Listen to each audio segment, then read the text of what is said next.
ఆంధ్రప్రదేశ్లో నారా చంద్రబాబు నాయుడు గారు ముఖ్యమంత్రిగా కూటమి ప్రభుత్వం వచ్చిన తర్వాత ఏదైనా ప్రతి నెలలో కూడా 1వ తారీఖున ఇవ్వాల్సిన పెన్షన్ ఏదైనా ఉద్యోగస్తులు కన్నా ఇబ్బంది ఉంటే కనుక ఒక రోజు ముందర ఇస్తున్నారు. ఇది చరిత్రలో ఎక్కడా కూడా లేదు భారతదేశంలో. అలాగే గతంలో 200 ఉన్న పెన్షన్ 2000 రూపాయలు చేసిన ఘనత చంద్రబాబు నాయుడు గారిది. అలాగే వైసీపీ ప్రభుత్వం 1000 రూపాయలు పెంచడానికి 5 సంవత్సరాలు పట్టింది. కూటమి ప్రభుత్వం చంద్రబాబు నాయుడు ముఖ్యమంత్రి ప్రమాణ స్వీకారం చేసిన వెంటనే 1000 రూపాయలు పెంచి 4000 రూపాయలకి వృద్ధులకి వితంతులకి అందరికీ కూడా వాళ్ళ అవసరాలు తీర్చే విధంగా ఆయన ఈ రాష్ట్రంలో ఉన్న పెద్దలందరినీ కూడా గౌరవించడం జరిగింది.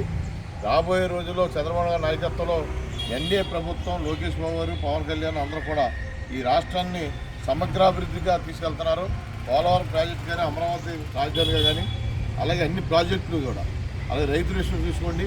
అంత ముందర మరి ఆ ప్రభుత్వం దిగిపోయేటప్పుడు ఉన్న బకాయిలను తీసుకోవడమే కాకుండా ఈరోజు పంట పండిన మరి మిల్లుకి వెళ్ళిన వెంటనే 24 గంటలు ధాన్యం ఖాతా రైతులకు పడుతుంది.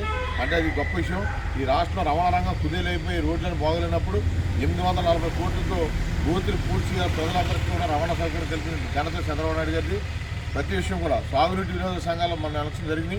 అలాగే రేపు సహకార సంఘాలు ఎలక్షన్ జరుగుతున్నాయి. అన్నీ కూడా ప్రజాస్వామ్యబద్ధంగా ఆంధ్రప్రదేశ్లో నారా చంద్రబాబు నాయకత్వంలో ప్రతి మనిషికి, ప్రతి వ్యక్తికి, ప్రతి మతానికి, ప్రతి కులానికి, ప్రతి ప్రాంతానికి కూడా అభివృద్ధి చెందే విధంగా ఈ కార్యక్రమం చేస్తారు. రాబోయే రోజుల్లో ఆంధ్రప్రదేశ్ భారతదేశం అగ్రామంగా నిలవడానికి చంద్రబాబు కృషి చేస్తారు. దానికి తగ్గట్టుగానే ఉద్యోగస్తులు కానీ, అలాగే పార్టీ క్యాడర్ కానీ, కూటమి నాయకులు కానీ అందరూ కూడా కలిసి రావాలని చెప్పి సందర్భంగా తెలియజేస్తున్నారు.